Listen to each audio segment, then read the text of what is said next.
Hi. Before going to video, please subscribe to my channel for more interesting stuff. Story from r/scared shitless. Episode 1. Posted by u/lord_tron13. Crying Nightmares, Chapter 1, Dread. My sister went missing about 5 weeks ago. The police searched literally everywhere but they still couldn't find her. Me and my family were devastated. We feared that she was kidnapped and sold off to some sick bastard, or worse, murdered. It's been 13 years. 13 fucking years and she was still gone. Mom committed suicide because her depression got the best of her. Dad said he was going to his uncle's house for a while but never came back. And here I am, all alone. I'm just some teenage goth girl who must get the groceries and make breakfast all by herself. I don't care if my mom and dad are gone. I still need to find my sister. The stress kept trying to tell to give up but I resist. I literally had to spend 7 nights sleepless. One night, I just finally gave up. I sobbed like a little bitchy girl and just went to bed. That night, I had the dream that gave a clue. The dream went like this. I woke up in a black void, still in my bed. I couldn't move. Was this sleep paralysis? The silence was interrupted by someone walking. It sounded like someone was walking towards me. I was able to lift up my head and the person walking to me was my sister. I remember her. She had maroon hair, blue eyes, and was the same age as me. She was also completely naked. She stopped at the foot of my bed, then she got on and crawled to me. I wanted to say hi but I wasn't able to speak. She smiled at me and I smiled back. Then something sinister happened. Her smile faded away into a frown, and her eyes changed. They become demonic. Then she spoke but it wasn't her voice. It's been 13 years, hasn't it? She, or it, said in a troll-like voice. I nodded my head for a yes. I'll show you why. She vanished as it kissed on the lips. When the thing disguised as my sister kissed me, I started seeing visions of a mansion. It was abandoned and looked like the perfect place for ghosts. Then I saw another vision but this time it was a house number 8375. The vision stopped when the thing removed its lips. I saw its true form. It looked exactly like my sister but its hair was black, its skin was rotting and blue, and her eyes were the same demonic eyes. The creature laughed like a psychopath before puking on my face with a black tar-like substance. I woke up with a jump and a gasp at the same time. Then I thought about the mansion and its number. I immediately got out of bed and wrote down what I saw in that dream. 8375. I looked at my alarm clock. Shit, it was 3 in the morning. I went back to bed and planned to go that mansion. It has to be real. I feel like it. That damn alarm woke me up again. I looked at the note I wrote the number in. I got into the shower, brushed my teeth, and got dressed to go shopping. Then I looked at the note I wrote the house number in. The note? The note. I snapped out of my tiredness. Forget shopping. I'm going to find my sister once and for all. I got into my car and drove like a speeding maniac. I'm surprised that no cops pulled me over and no traffic. Must be my lucky day, huh? Then I realized I forgot my phone. I groaned in disappointed but for some reason I knew where I was going. Here was a turnabout just 18 miles ahead of me. When I got there, I was right. It was the same mansion I saw in my dream. I could feel this place felt familiar to me. I slowly approached the mansion and knocked on the rotting wooden doors. Nobody answered. I just went fuck it and went straight inside. Besides, it's abandoned. Who the hell owns a forgotten place? Perhaps squatters? Now you would accept the usual shutting the door behind you thing, right? Wrong. I turned around and the door wasn't there anymore. It was just a wall. I tried to kick it down but it was strong as, after a few kicks, I gave up. When I turned back, there was an elevator in the middle where the 2 stairs would be. Where did an elevator come from and why? The doors open. Bed room. Go OOONNNG dow NNNN. The glitched speaker said, bedroom? Down? Why would a bedroom be underneath? Something told to enter that elevator, so I did. When I got inside the elevator, the buttons were gone. As if someone took all 7 of them out. The doors closed and it started moving.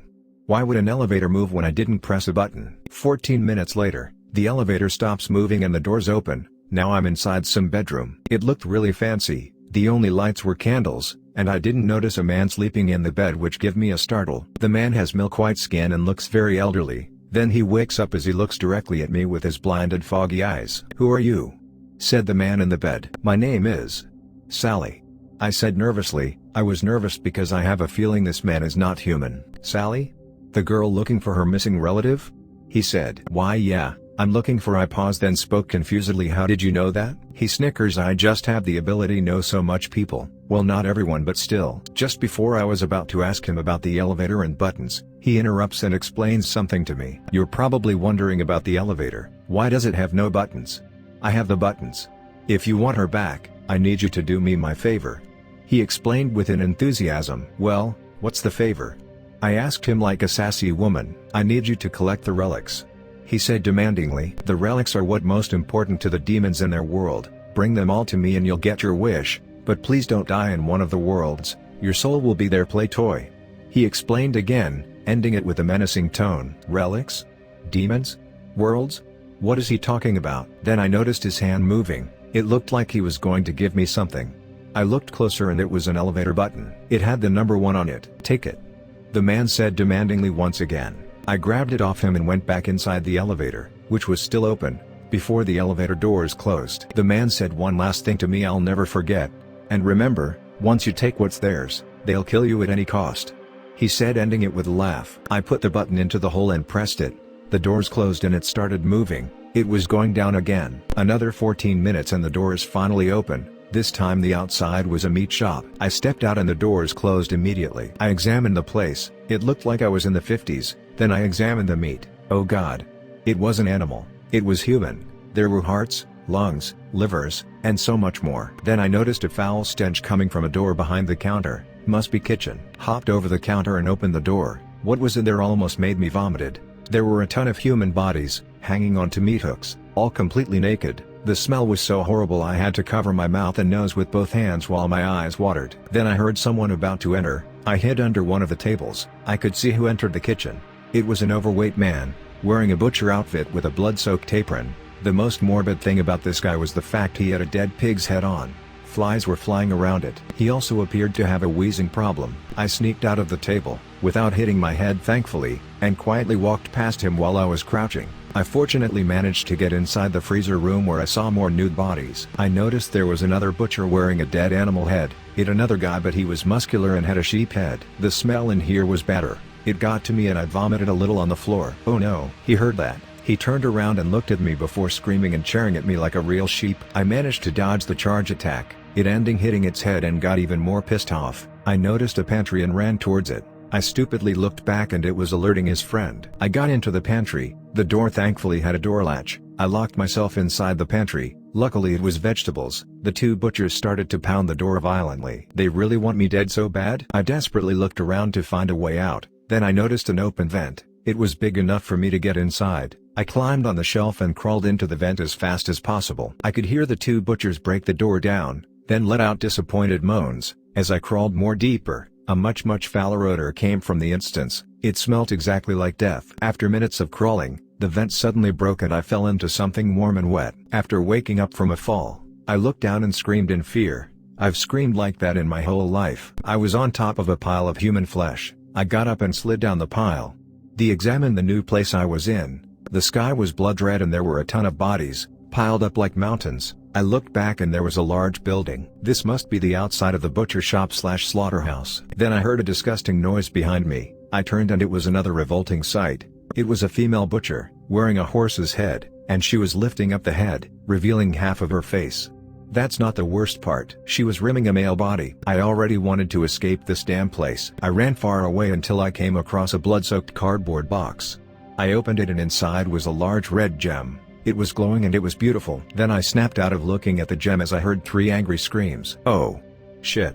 I muttered. The elevator appeared out of nowhere. Then I heard a vehicle coming my way. It looked like something out of Mad Max. The truck stopped and all 3 butchers got out. The pig, the sheep, and the horse. The doors were already open and I jumped inside without dropping the gem. Thankfully they didn't have enough time to force open the doors. I couldn't believe what I saw. Those bodies, those butchers, are they really human? But most importantly, what are these large gems for? The elevator stops. I arrived at the bedroom with the old pale and blind man in bed. He claps excitedly. Well done. You've collected the first relic. He said in the same previous enthusiasm. Don't you know what I saw in there? I yelled at him. His enthusiasm fades away. I know. It's not a nice thing to view. But nightmares will be nightmares. He said calmly. I gave the man the red gem. The man literally starts to absorb the gem into his chest. Then I notice him change. I forgot to mention that he was also bald, so he started to grow blonde hair, and he looks at me. The more you give me these relics, the human I will become, and you, your sister, and I will be free from this hell. He said, ending his sentence with a happy tone. Then he hands out 2 more buttons, 2 and 3. "You want your sister back?" he asked. "Yes," I said like a badass, grabbed the 2 buttons from him and put them into the other holes. I pressed 2 and waited for the worst to happen. Thanks for watching. Please do like, share, comment and subscribe for more videos.